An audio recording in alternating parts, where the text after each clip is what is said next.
হয়, কাইলৈ অন্ত পৰিব নিৰ্বাচনী প্ৰচাৰৰ 13 তাৰিখে নিৰ্বাচন মাজত 2টা দিনেই আছে।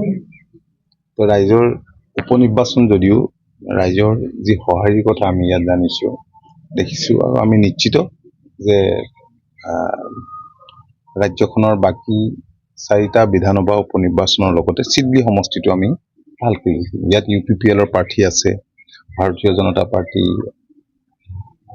অসম গণ পৰিষদ, UPPL, আমি দুয়োটা দলে মিত্ৰতাৰে নিৰ্বাচনত অৱতীৰ্ণ হৈছোঁ।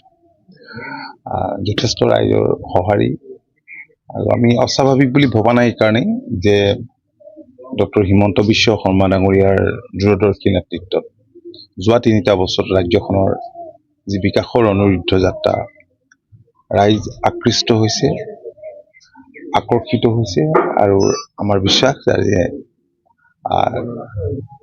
কেওটা মিত্ৰ দলৰ প্ৰাৰ্থীকে এই নিৰ্বাচনত বিজয়ী কৰিব।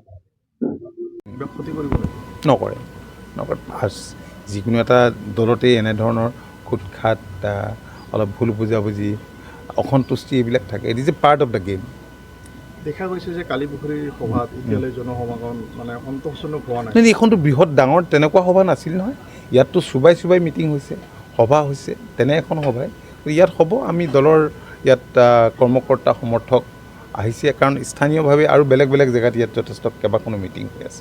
চিডলি সমষ্টিত জিকিম, আমি ভালকৈ জিকিম, পূৰ্বতকৈ অধিক সংখ্যক ভোটত আমি জয়লাভ কৰিম। আৰু বঙাইগাঁও সমষ্টিটো আমাৰ ফলাফল একেই হ'ব, পূৰ্বতকৈ ভাল হ'ব।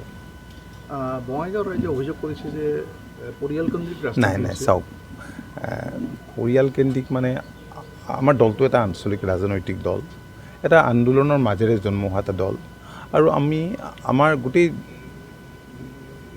দলটোৱে আচলতে এটা বৃহৎ পৰিয়াল।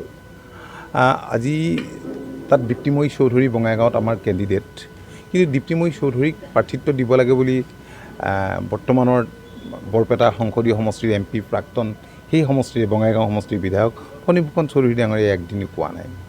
দীপ্তিময়ী চৌধুৰী ডাঙৰীয়ানেও টিকেট বিচৰা নাই। টিকেট বিচাৰিছে স্থানীয় ৰাইজে, বঙাইগাঁৱৰ ৰাইজে, কাৰণ বঙাইগাঁও সমষ্টিটোক ফণীভূষণ চৌধুৰী ডাঙৰীয়াই অষ্টমবাৰৰ বাবে প্ৰতিনিধিত্ব কৰি অসম বিধানসভালৈ নিৰ্বাচিত হৈছিল। ৰাইজৰ তেখেতৰ ওপৰত ভৰসা আছে আৰু আস্থা আছে, আৰু সকলো সময়তে সহধৰ্মিনী হিচাপে গোটেই কাম কাজবিলাকত সমৰ্থন কৰি আহিছিল, সহযোগিতা কৰি আছিল দীপ্তিময়ী চৌধুৰী ডাঙৰীয়ানী। গতিকে দীপ্তিময়ী চৌধুৰী ডাঙৰীয়ানী কেৱল গৃহিণীয়ে নহয়, ফণীভূষণ চৌধুৰী ডাঙৰীয়াৰ পত্নী বুলি নহয়, এগৰাকী সমাজ সচেতন আৰু সৰ্বৰসী মহিলা, যি সমষ্টিটোৰ সমস্যা জানে, ৰাইজক ওচৰৰ পৰা পায়, ৰাইজৰ লগত এটা সৌহাৰ্দ্যপূৰ্ণ সম্পৰ্ক আছে, আৰু সেইকাৰণে গোটেই সমষ্টি ৰাইজে কেৱল দলৰ কৰ্মীয়ে নহয়, ৰাইজৰো তেওঁৰ প্ৰতি ভৰসা আছে আৰু আস্থা আছে। গতিকে আৰু আপোনালোকে জানেই যে যিকোনো এটা ৰাজনৈতিক দলে প্ৰাৰ্থিত্ব আগবঢ়াবলৈ হ'লে প্ৰথম চিলেকশ্যনৰ ক্ৰাইটেৰিয়াটো হয় যে উইনিং পচিবিলিটি কেণ্ডিডেটগৰাকীৰ আছেনে নাই। গতিকে আমাৰ যি ইণ্টাৰনেল সমীক্ষা হৈছিল তাত সেই দীপ্তিময়ী চৌধুৰীৰ নামেই আছিল। ৰাইজৰ বিপুল সমৰ্থন, ৱাৰ্ডে ৱাৰ্ডে মিটিং হৈছে। ভাৰতীয় জনতা পাৰ্টি, অসম গণ পৰিষদ, UPPLে খুব ভালদৰে কাম কৰি আছে, আৰু এইবাৰ আমাৰ ভোট প্লাছ হ'ব। UPPLৰ য'ত দখল আছে বড়ো অধ্যুষিত এলেকাৰ বেছিভাগ ভোট আমি এইবাৰ 80% ভোট এইবাৰ দীপ্তিময়ী চৌধুৰীৰ সপক্ষে যাব।